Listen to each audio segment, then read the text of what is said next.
The Adventures of Princess Oda. Moonlight paints the forest glade as Princess Oda, Cedric, and Oliver find Pip caged by thorny, black vines. The cage pulses with unnatural energy, a dark prison woven from shadow and fear. The ground writhes, thorny vines erupt, snaking towards our heroes with menacing speed. The forest itself seems to conspire against them, a living nightmare taking root. Cedric, a rugged adventurer, hacks relentlessly at the living wall, his face slick with sweat. Each swing of his machete echoes in the dense air, a desperate rhythm against nature's silent resistance. His brow furrows with determination as he battles the encroaching vegetation, a lone figure against the wild. Stand back, princess. These things are alive. The jungle holds its breath, waiting, watching as Cedric carves a path through its tangled heart. Oliver flaps his wings, a desperate dance against an invisible prison in the unknown location. His small form strains against the unseen force, his eyes wide with dawning horror and determination. They're not vines, they're Umbra's spell-made flesh. The spell is a living trap closing in. He wants to trap us before we reach Pip. Oda's knuckles whiten as she clutches Pip's paw. Her desperate strength, a beacon in the dim unknown. Hold on, Pip. I won't let him take you again. Thick vines emerge from the shadows, seeking to ensnare. The vines tighten around Oda, dragging her and Pip into the suffocating darkness.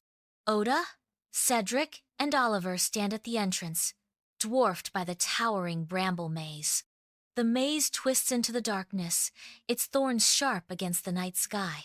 An eerie purple light emanates from the maze walls, pulsing with unnatural energy. Shadows dance as the three figures venture into the labyrinth of thorns and light. Sunlight dapples the towering hedge maze, casting eerie shadows that twist and writhe across the damp earth. The air is thick with the scent of clipped leaves and hidden dread. Cedric stands at the maze's entrance, his face a canvas of pale determination and creeping fear. He surveys the endless green walls, a labyrinth of suffocating foliage. Perfect. A giant hedge maze from nightmares, just what I needed.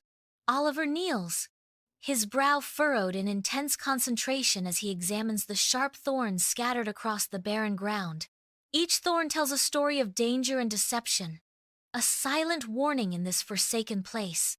His fingers trace the path of the thorns, seeking a pattern, a sign, any clue in the maze's cruel design. This is Umbra's doing. He warns of the shifting maze, a labyrinth of choices where one wrong turn means eternal wandering. If we choose wrong, we'll wander forever. Oda faces a towering wall of thorns, sunlight barely piercing the dense canopy above, casting shadows on the maze's paths. The air is heavy, a blend of damp earth and decaying leaves filling Oda's senses as she touches the thorns. No. The forest is still with us. If I listen closely, maybe it can guide me. The maze whispers feelings of fear, doubt, anger, and a faint thread of hope, guiding her. An unsettling silence fills the air, heavy with unspoken anticipation. The scene is undefined, a blank canvas awaiting its story. A single figure stands resolute, poised at the edge of the unknown. Oda's voice breaks the silence, a soft declaration echoing in the void. Pip's hope. That's what I'll follow. A flicker of determination lights Oda's eyes, a path now illuminated. Before them, the path splits into three, each route swallowed by an oppressive, unsettling darkness. From the inky black, spectral forms begin to take shape, their outlines vague and indistinct. Oda, Cedric, and Oliver materialize from the shadows, their presence adding to the eerie scene. The figures loom, their silence heavy as the travelers consider their choices in the foreboding night.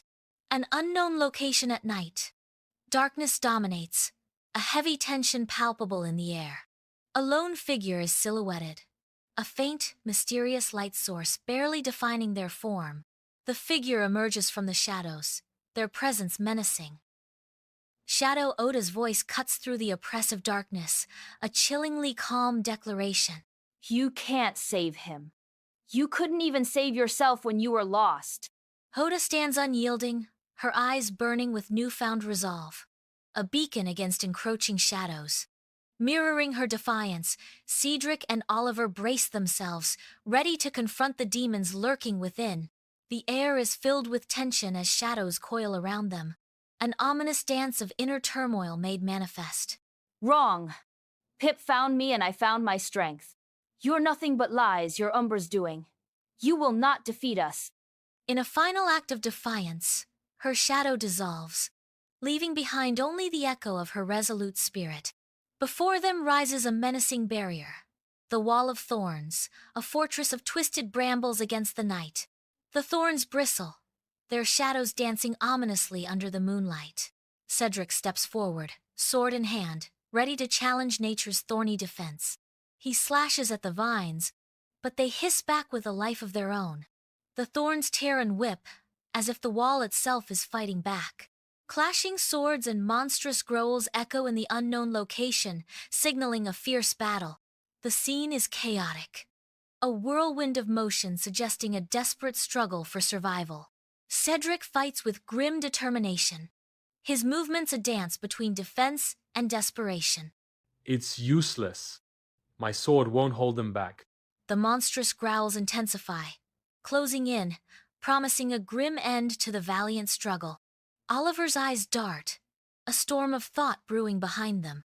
A plan sharpens in Oliver's mind, a glint of determination in his eyes. Oliver's voice rings with conviction, a challenge to the unseen. Try truth, not steel. Thorns defend themselves against force.